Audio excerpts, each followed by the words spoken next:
ನಮಸ್ತೆ ಮಿತ್ರರೇ, ಬಾಳೆ ಎಲೆಯಲ್ಲಿ ಮಾಡಿದಂತಹ ಮೀನಿನ ಫ್ರೈಯನ್ನು ನೀವು ಅನೇಕ ಬಾರಿ ತಿಂದಿರುವಿರಿ. ಬಹಳ ರುಚಿಕರವಾಗಿ ಬರ್ತದೆ.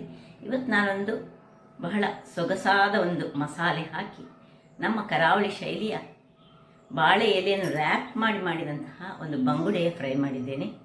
ಬಹಳ ಟೇಸ್ಟಿಯಾಗಿ ಬರ್ತದೆ.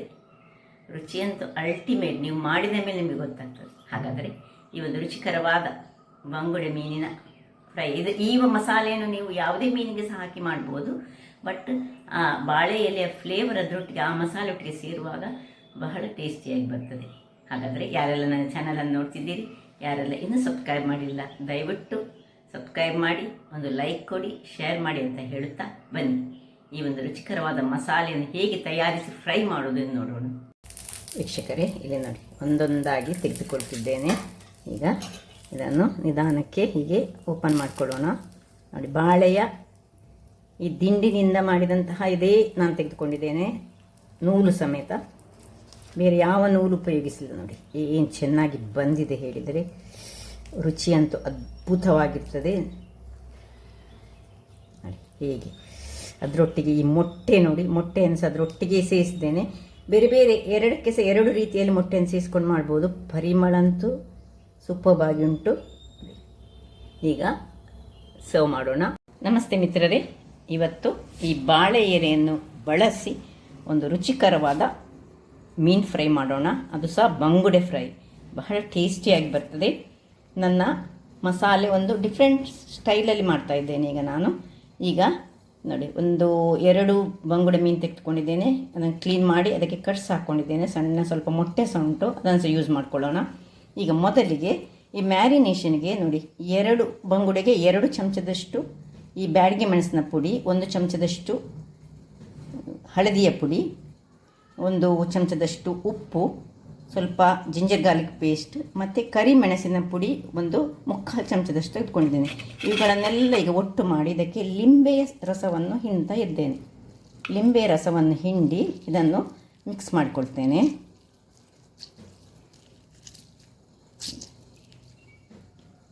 ಎಲ್ಲವನ್ನು ಒಟ್ಟು ಮಾಡಿಕೊಂಡು ಈ ಮಿಶ್ರಣಕ್ಕೆ ಬೇಕಿದ್ದರೆ ಸ್ವಲ್ಪ ನಾವು ನೀರು ಸೇರಿಸ್ಕೊಳ್ಬೋದು. ಲಿಂಬು ರಸ 1 ಚಮಚದಷ್ಟಿದ್ದರೆ ಸಾಕು, ಅದಕ್ಕಿಂತ ಹೆಚ್ಚು ಬೇಡ. ಈಗ ಇದನ್ನು ಎಲ್ಲ ಇದಕ್ಕೆ ಮ್ಯಾರಿನೇಷನ್ ಮಾಡ್ಕೊಳ್ಳೋಣ. ಸ್ವಲ್ಪ ನೀರು ಬೇಕಾಗ್ತದೆ, ನೀರು ಹಾಕ್ಕೊಳ್ತೇನೆ. ಒಂದು ಅರ್ಧ ಗ್ಲಾಸ್ನಲ್ಲಿ ಅದರ 1/4 ಗ್ಲಾಸ್ನಷ್ಟು ಸ್ವಲ್ಪ ನೀರಾಗಿ ಇರಬೇಕಿದು. ಇಲ್ಲ ದಪ್ಪ ಆದರೆ ಅದು ಒಳ್ಳೆ ಎಳೆದುಕೊಳ್ಳೋದಿಲ್ಲ. ಉಪ್ಪು, ಮೆಣಸಿನ ಅಂದರೆ ಕರಿಮೆಣಸಿನ ಪುಡಿ ಮತ್ತು ನಾವು ಇದರಲ್ಲಿ ಲಿಂಬೆಯ ರಸ ಉಂಟು. ಸೊ ಇವುಗಳನ್ನು ಒಳ್ಳೆ ಮ್ಯಾರಿನೇಟ್ ಮಾಡಿಕೊಂಡು ನೋಡಿ, ಹೀಗೆ ಇದರ ಮೇಲೆ ಹಾಕಿದರೆ ಹೀಗೆ ನೀರಾಗಿದ್ದರೆ ಒಳ್ಳೆಯದಾಗ್ತದೆ ನಮಗೆ.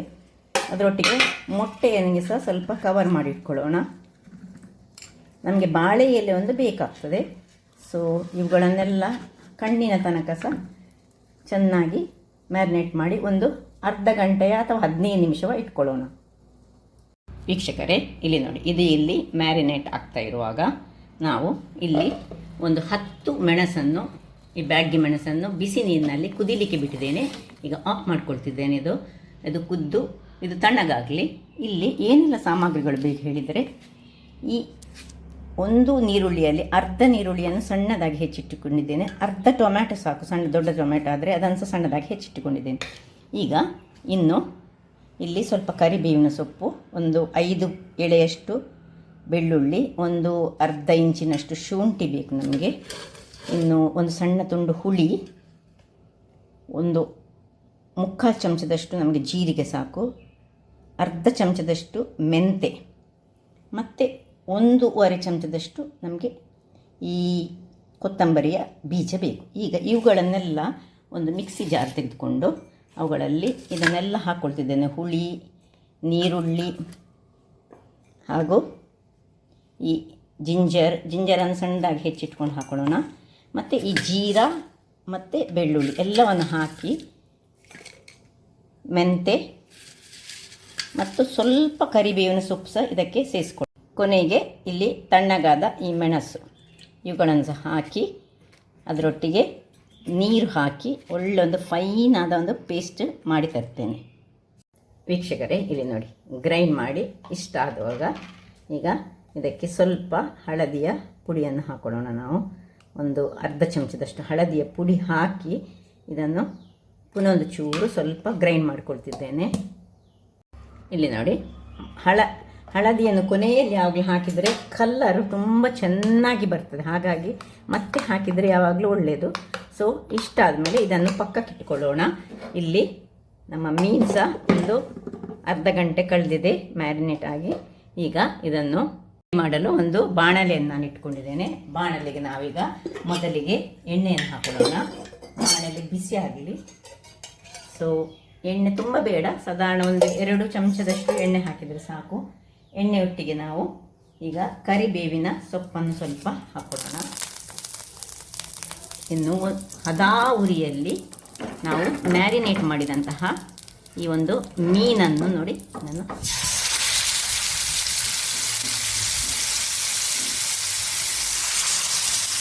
ಹಾಕೊಳ್ಳೋಣ. ಅದರೊಟ್ಟಿಗೆ ಈ ಮೊಟ್ಟೆಯನ್ನು ಸಹ ಹಾಗೆ ಸ್ವಲ್ಪ ಫ್ರೈ ಮಾಡ್ಕೊಳ್ಳೋಣ.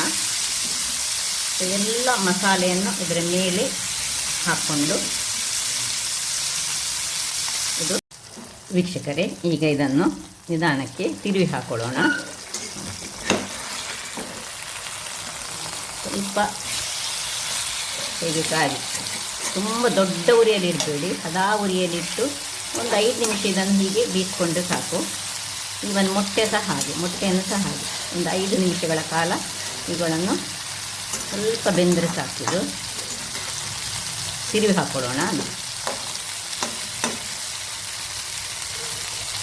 ವೀಕ್ಷಕರೇ ನೋಡಿ, ಇಷ್ಟ ಆಗುವಾಗ ನಾವು ಇದನ್ನು ತೆಗೆದು ಇನ್ನೊಂದು ಪಾತ್ರೆಯಲ್ಲಿ ಇದನ್ನು ಇಟ್ಕೊಳ್ಳೋಣ. ಒಂದೊಂದಾಗಿ ತೆಗೆದುಕೊಳ್ತಿದ್ದೇನೆ.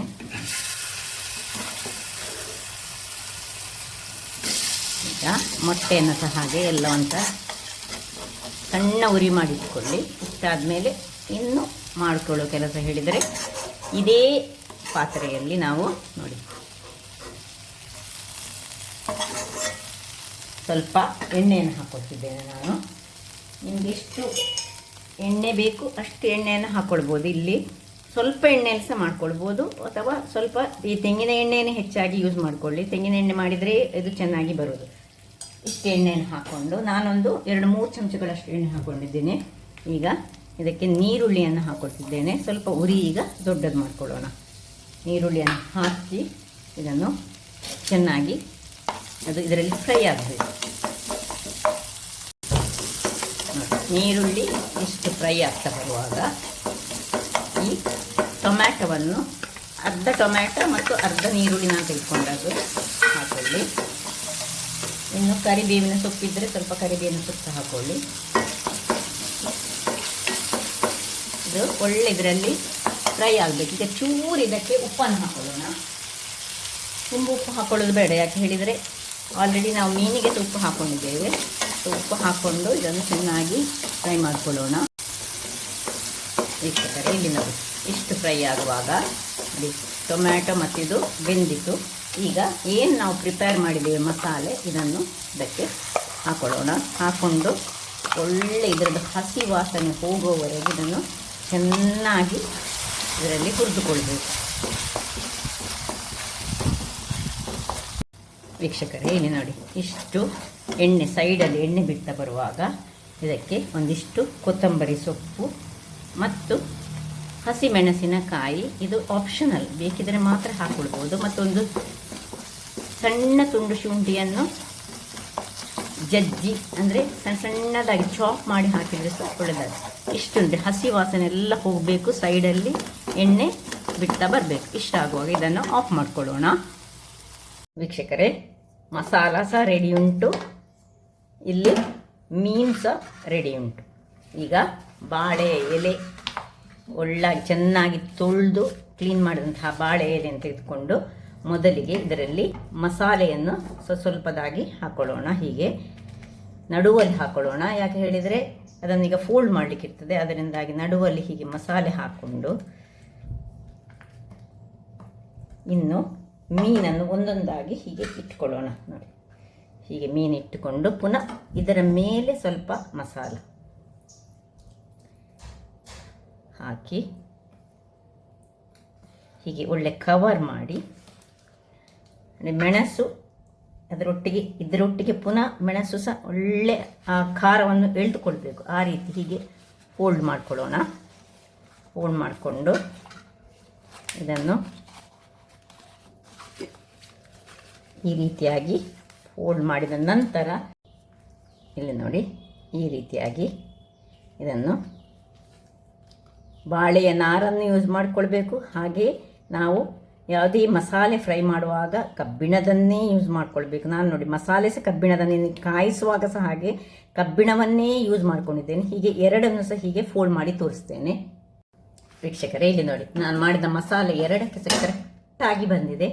ಈಗ ಈ ಮೊಟ್ಟೆ ಒಂದು ಇತ್ತಲ್ಲ, ಆ ಮೊಟ್ಟೆಯನ್ನು ಸಹ ಇದರ ಮೇಲೆ ಇದಕ್ಕೆ ಹಾಕ್ಕೊಳ್ತಿದ್ದೇನೆ. ನೋಡಿ, ಸೈಡ್ಸಿಗೆ ಹಾಕ್ಕೊಂಡ್ರೆ ತುಂಬ ಟೇಸ್ಟಿಯಾಗಿ ಬರ್ತದೆ. ಆ ಮೊಟ್ಟೆ ಸಹ ಅದರೊಟ್ಟಿಗೆ ಹಾಕಿ, ಅದರ ರಸ ಎಲ್ಲ ಹಾಕಿ ಈ ಮಸಾಲೆಯನ್ನು ಸಹ ಇದರೊಟ್ಟಿಗೆ ಮಿಕ್ಸ್ ಮಾಡಿಕೊಂಡು,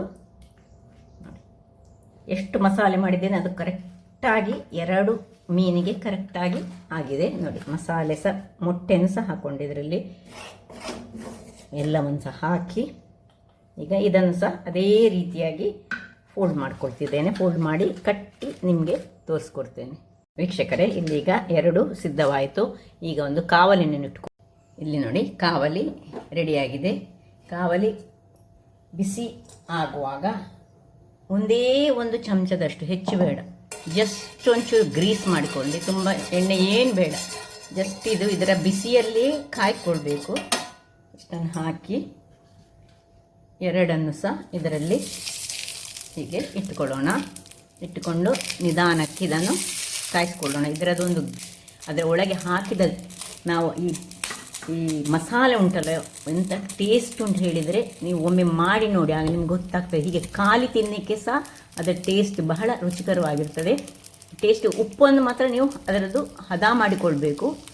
ನೋಡಿ, ಹೀಗೆ ಇಷ್ಟ ಮೇಲೆ ಸ್ವಲ್ಪ ಬಿಸಿಯಾದ ಕೂಡಲೇ ಸ್ವಲ್ಪ ಇದನ್ನು ಮುಚ್ಚಳವನ್ನು ಮುಚ್ಚಿಕೊಳ್ಬೇಕು ವೀಕ್ಷಕರೇ. ಇಲ್ಲಿ ನೋಡಿ, 2-3 ನಿಮಿಷಗಳ ಬಳಿಕ ಇದನ್ನು ಓಪನ್ ಮಾಡಿಕೊಳ್ಳೋಣ. ಓಪನ್ ಮಾಡಿಕೊಂಡು ನಿಧಾನಕ್ಕೆ ಇದನ್ನು ಪುನಃ ತಿರುವಿ ಹಾಕ್ಕೊಳ್ಳೋಣ. ನೋಡಿ, ಇಲ್ಲಿ ಈಗ ಏನು ಎಣ್ಣೆ ಪುನಃ ಹಾಕ್ಕೊಳ್ಬೇಕಂತಿಲ್ಲ. ತಿರು ಹಾಕ್ಕೊಂಡು ಪುನೊಮ್ಮೆ ಒಂದು 3 ನಿಮಿಷಗಳ ಕಾಲ ಮುಚ್ಚಿಟ್ಟುಕೊಂಡು ಬೇಯಿಸ್ಕೊಳ್ಳೋಣ ವೀಕ್ಷಕರೇ. ನೋಡಿ, 3-4 ನಿಮಿಷಗಳು ಕಳೆದಿತ್ತು. ಈಗ ಆಯ್ತು. ಇದನ್ನೀಗ ನಾವು ಇನ್ನೊಮ್ಮೆ ಹೀಗೆ ತಿರುವಿ ಹಾಕೊಳ್ಳೋಣ. ಹೀಗೆ 2 ಸತಿ ತಿರುವಿ ಹಾಕ್ಕೊಂಡು ಕಾಯಿಸಿದರೆ ಆಯಿತು. ಇನ್ನೇನಿಲ್ಲ ಇದರಲ್ಲಿ. ಇದಕ್ಕೆ ಹೆಚ್ಚು ಬೇರೆ ಎಣ್ಣೆ ಹೆಚ್ಚು ಹಾಕ್ಕೊಳ್ಬೇಕಂತಿಲ್ಲ. ಈ ಬಾಳೆ ಎಲೆಯ ಫ್ಲೇವರೇ ಅದನ್ನು ಎಳೆದುಕೊಂಡು ಆ ಮಸಾಲದೊಟ್ಟಿಗೆ ಆ ಬಾಳೆ ಎಲೆಯ ಒಂದು ರುಚಿ ಉಂಟಲ್ಲ, ಅದರೊಟ್ಟಿಗೆ ಸೇರಿ ಬಹಳ ಚೆನ್ನಾಗಿ ಬರ್ತದೆ. ಆರೋಗ್ಯಕ್ಕೆ ಸಹ ಬಹಳ ಒಳ್ಳೆಯದು. ನಾವಿವತ್ತು ಎಲ್ಲ ಉಪಯೋಗಿಸಿದ್ದು ಈ ಕಬ್ಬಿಣದ ಕಾವಲಿ ಪ್ಲಸ್ ಅದರೊಟ್ಟಿಗೆ ಅದನ್ನು ಕಾಯಿಸುವಾಗ ಸಹ ಕಬ್ಬಿಣದ ಕಾವಲಿಯಲ್ಲೇ ಕಾಯಿಸಿ ಮಾಡಿಕೊಂಡಂಥದ್ದು. ಈಗ ಇದನ್ನು ಆಫ್ ಮಾಡಿಕೊಂಡು ಸರ್ವ್ ಮಾಡು. ರುಚಿಕರವಾದ ಆರೋಗ್ಯಭರಿತವಾದ ಈ ಬಾಳೆ ಎಲೆಯಲ್ಲಿ ಮಾಡಿದಂತಹ ಒಂದು ಅದ್ಭುತವಾದ ಬಂಗುಡೆ ಮೀನಿನ ಫ್ರೈ ರೆಡಿಯಾಗಿದೆ. ನೋಡಿ, ನೀವು ತಿಂದು ಆನಂದಿಸಿ ಅಂತ ಹೇಳುತ್ತಾ ನೋಡಿ ಏನು ಚೆನ್ನಾಗಿ ಬಂದಿದೆ ಹೇಳಿದರೆ. ಬೆಂದಿದೆ ಸಹ ಇಷ್ಟು ಚೆನ್ನಾಗಿ. ಅದರೊಟ್ಟಿಗೆ ಆ ಮೊಟ್ಟೆ ಸಹ ಇದರೊಟ್ಟಿಗೆ ಸೇರುವಾಗ ಮಸಾಲೆ ಒಟ್ಟಿಗೆ ಬಹಳ ರುಚಿಕರವಾಗಿ ಬರ್ತದೆ. ಹಾಗಾದರೆ ನೋಡಿದ್ರಲ್ಲ ವೀಕ್ಷಕರೇ, ನನ್ನ ಈ ಕುಕಿಂಗ್ ಚಾನಲ್ ನಿಮಗೆ ಇಷ್ಟ ಆದರೆ ಗೋಳೂರು ಸುವರ್ಣ ಚಾನಲನ್ನು ಲೈಕ್ ಮಾಡಿ, ಶೇರ್ ಮಾಡಿ ಹಾಗೂ ಸಬ್ಸ್ಕ್ರೈಬ್ ಮಾಡಿ ಹಾಗೂ ನನ್ನ ಇನ್ಸ್ಟಾಗ್ರಾಮ್ ಪೇಜನ್ನು ಫಾಲೋ ಮಾಡಿ. ಧನ್ಯವಾದಗಳು.